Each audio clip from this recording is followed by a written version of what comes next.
ಒಪ್ಪೋದಿಲ್ಲ ಒಪ್ಪೋದಿಲ್ಲ 12 ಗಂಟೆ ಅವಧಿ ಕೆಲಸ ಒಪ್ಪುವುದಿಲ್ಲ ಒಪ್ಪುವುದಿಲ್ಲ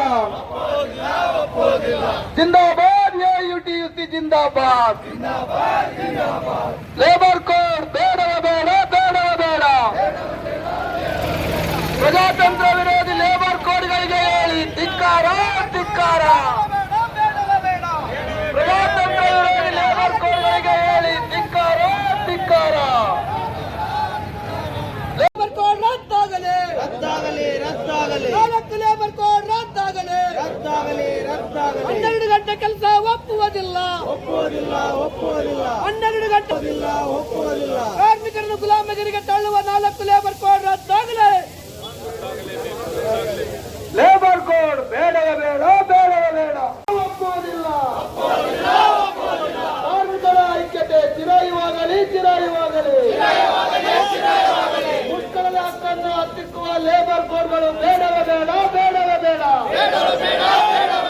ಬೆಲೆ ಏರಿಕೆಯನ್ನು ಒಪ್ಪುವುದಿಲ್ಲ ಒಪ್ಪುವುದಿಲ್ಲ ಹೊರ ಲೇಬರ್ ಕೋಡ್ಗಳಿಗೆ ಹೇಳಿ ಧಿಕ್ಕಾರ ಧಿಕ್ಕಾರ ಹೇಳಿ ಸರ್, ತಮ್ಮ ಹೆಸರು ಹೇಳಿ, ತಾವೇನಿದ್ರಿ? ನನ್ನ ಹೆಸರು ಯಶವಂತ್ ಅಂತ ಹೇಳ್ಬಿಟ್ಟು ಬಳ್ಳಾರಿ ಜಿಲ್ಲಾ ಗಣಿ ಕಾರ್ಮಿಕ ಸಂಘದ ಜಿಲ್ಲಾ ಪ್ರಧಾನ ಕಾರ್ಯದರ್ಶಿ.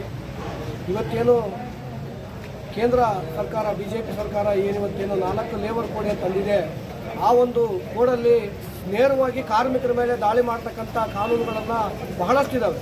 ಹಾಗಾಗಿ ಇವತ್ತೇನು 12ನೇ ತಾರೀಕಿಂದ ಇಡೀ ಅಖಿಲ ಭಾರತ ಮುಷ್ಕರವನ್ನು ಕರೆದಿದ್ದೀವಿ. ಇದರಲ್ಲಿ ನಮ್ಮ ಉದ್ದೇಶ ಒಂದೇ, ಈ ಲೇಬರ್ ಕೋಡ್ ಜಾರಿ ಆಗಬಾರ್ದು, ಮತ್ತು ಗುತ್ತಿಗೆ ಪದ್ಧತಿ ರದ್ದಾಗಬೇಕು, ಎಲ್ಲ ಕಾರ್ಮಿಕರಿಗೂ ಉದ್ಯೋಗ ಖಾತ್ರಿ ಕೂಡ ಕೆಲಸ ಸಿಗಬೇಕು, ಮತ್ತು ನಮ್ಮ ಕೆಲಸಗಳು ಕೂಡ ಪರ್ಮನೆಂಟ್ ಆಗಬೇಕು. ಇದು ಒಂದು ನಮ್ಮ ಮೇನ್ ಬೇಡಿಕೆ. ಹಾಗಾಗಿ ಮುಂದಿನ ದಿನಗಳಲ್ಲಿ ಏನಾದರೂ ಅವರು ರದ್ದುಗೊಳಿಸಲಿಲ್ಲ ಅಂದರೆ ಮುಂದಿನ ದಿನದಲ್ಲಿ ಉಗ್ರವಾದ ಹೋರಾಟ ಮಾಡಲಿಕ್ಕೆ ಕೂಡ ನಮ್ಮ ಕಾರ್ಮಿಕ ಸಂಘಟನೆಗಳು ಹಿಂಜರಿಯಲ್ಲ ಅಂತ ಈ ಒಂದು ಸಂದರ್ಭದಲ್ಲಿ ಹೇಳಕ್ಕೆ ಇಷ್ಟಪಡ್ತೀವಿ. ಇದರಲ್ಲಿ ಏನು ಲೋಪದೇಶಗಳು ಇದಾವೆ ಅಂತ ತಾವು ಹೋರಾಟ ಮಾಡ್ತಾ ಇದ್ರಿ? ಇದರಲ್ಲಿ ಸುಮಾರು ನಾವು ಇಷ್ಟು ದಿವಸ ಏನಿತ್ತು 12 ತಾಸು ಇತ್ತು, 8 ತಾಸು ಇತ್ತು ಕೆಲಸ, ಈಗ ಮತ್ತೆ 12 ತಾಸಿಗೆ ತೊಗೊಂಡ್ಬರ್ತಾ ಇದ್ದಾರೆ. ಆಮೇಲೆ ಇಷ್ಟು ದಿನ ಯಾವುದೇ ಒಂದು ಕಂಪನಿಯಲ್ಲಿ ಕಾರ್ಮಿಕರು ಇದ್ದಾರೆ ಅಂದರೆ ಅಲ್ಲಿ ಒಂದು ಸಂಘ ಕಟ್ಟುವಂಥ ಹಕ್ಕಿತ್ತು. ಇವತ್ತು ಆ ಒಂದು ಹಕ್ಕನ್ನು ಕೂಡ ಈ ಒಂದು ಕೋಡಲ್ಲಿ ಕಿತ್ಕೊಳ್ಳುವಂಥ ಸಂದರ್ಭ ಇದೆ. ಮತ್ತು ನೇರವಾಗಿ ಇವತ್ತು ಯಾವುದೇ ಕಾರ್ಮಿಕ ನೇರವಾಗಿ ಒಬ್ಬ ಮಾಲೀಕರನ್ನ ಪ್ರಶ್ನೆ ಮಾಡುವಂಥ ಸಂದರ್ಭ ಇಲ್ಲ. ಯಾವುದೇ ಏನಾದರೂ ಒಂದು ನಮ್ಮ ಹಕ್ಕನ್ನು ಕೇಳಕ್ಕೆ ಹೋದರೆ ಕೆಲಸದಿಂದ ತೆಗೆಯೋದು ಮತ್ತು ಅವ್ರನ್ನ ಜೈಲಿಗೆ ಹಾಕ್ಸೋದು, ಇಂಥ ಒಂದು ಕ್ರಮಗಳು ತಗೊಳ್ತಾ ಇದ್ದಾರೆ. ಹಂಗಾಗಿ ನಾವು ಈ ಒಂದು ಕೋಡನ್ನು ನಾವು ವಿರೋಧಿಸ್ತೀವಿ. ಸರ್, ತಮ್ಮ ಹೆಸರು ಹೇಳಿ ಸರ್. ಡಾಕ್ಟರ್ ಪ್ರಮೋದ್, ನಾನು ಎಐಯುಟಿಯುಸಿ ಜಿಲ್ಲಾ ಕಾರ್ಯದರ್ಶಿ, ಹಾಗೆ ಸಂಯುಕ್ತ ಗಣಿ ಕಾರ್ಮಿಕ ಸಂಘದ ಪ್ರಧಾನ ಕಾರ್ಯದರ್ಶಿ. ಇವತ್ತೇನು ಭಾರತ್ ಬಂದ್ ಕಾರ್ಯಕ್ರಮದಲ್ಲಿ ತಾವೇನು ಕಾರ್ಮಿಕರ ಜೊತೆ ಹೋರಾಟ ಮಾಡಿದ್ರಿ, ಮೇನ್ ಉದ್ದೇಶ ಏನು ಸರ್ ತಮ್ಮದು? ಇವತ್ತು ಎಲ್ಲ ಕೇಂದ್ರ ಕಾರ್ಮಿಕ ಸಂಘಟನೆಗಳು ಫೆಬ್ರವರಿ 12ನೇ ತಾರೀಕು ಅಖಿಲ ಭಾರತ ಮುಷ್ಕರಕ್ಕೆ ಕರೆ ಕೊಟ್ಟಿದ್ದಾವೆ. ಅದ್ರ ಪ್ರಯುಕ್ತ ಸಂಡೂರಲ್ಲಿ ನಾವು ಎಐಯುಟಿಯುಸಿಯಿಂದ ಇಲ್ಲಿ ಒಂದು ಮೆರವಣಿಗೆ ಮಾಡ್ಕೊಂಬಂದು ತಹಸೀಲ್ದಾರ್ ಅವರಿಗೆ ಮನವಿ ಪತ್ರ ಕೊಟ್ಟಿದ್ದೀವಿ.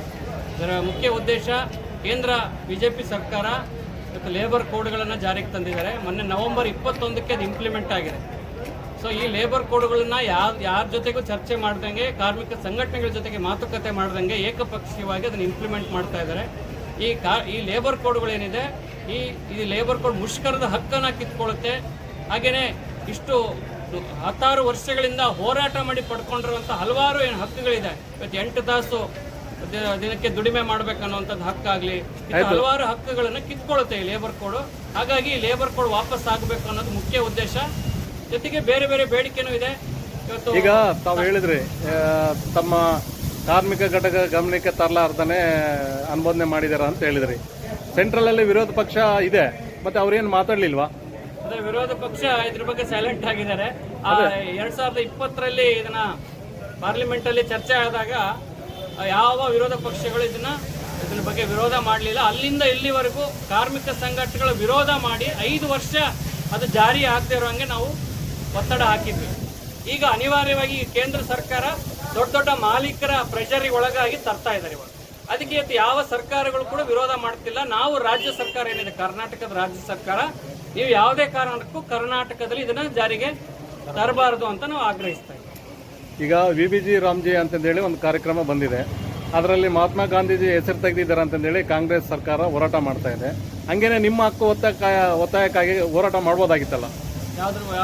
ಕಾಂಗ್ರೆಸ್ ವಿರೋಧ ಪಕ್ಷ ಅಲ್ಲಿ ವಿರೋಧ ಮಾಡ್ಬೋದಾಯ್ತಲ್ಲ? ನಿಮ್ಮ ಕಾರ್ಮಿಕರ ವಿರೋಧ ಏನು ಮಸೂದೆ ತಂದಿದ್ದಾರೆ ಅದ್ರ ಬಗ್ಗೆ ಮಾಡಿಲ್ಲ ಹೋರಾಟ ಅನ್ನೋದೇ ದುರಂತ. ಇಲ್ಲೇ ಇದೇನ್ ತೋರಿಸ್ಕೊಡುತ್ತೆ ಅಂದ್ರೆ ಎಲ್ಲಾ ಪಕ್ಷಗಳು ಎಲ್ಲ ಕೈ ಜೋಡಿಸ್ಬಿಟ್ಟಿದಾವೆ, ಮಾಲೀಕರ ಹಿತಕ್ಕೆ ಎಲ್ಲರೂ ಒಂದಾಗ್ಬಿಟ್ಟಿದಾರೆ ಅಂತ ಅರ್ಥ ಆಗುತ್ತೆ ಇಲ್ಲಿಂದ. ನಿಮ್ ಜೊತೆಗೆ ಒಪ್ಪಂದ ಮಾಡ್ಕೋತಾರೆ, 1 ವರ್ಷಕ್ಕೆ 2 ವರ್ಷಕ್ಕೆ ನೀವು ಕೆಲಸ ಮಾಡ್ತಾ ಇರ್ಬೇಕು, ಮನೆಗೆ ಹೋಗ್ಬೇಕು. ಇದೇ ಫಿಕ್ಸ್ಡ್ ಟರ್ಮ್ ಎಂಪ್ಲಾಯ್ಮೆಂಟ್ ಅಂತ. ಮುಂದಿನ ದಿನಗಳಲ್ಲಿ ಇಂಥದ್ದೇ ಬರ್ತದೆ.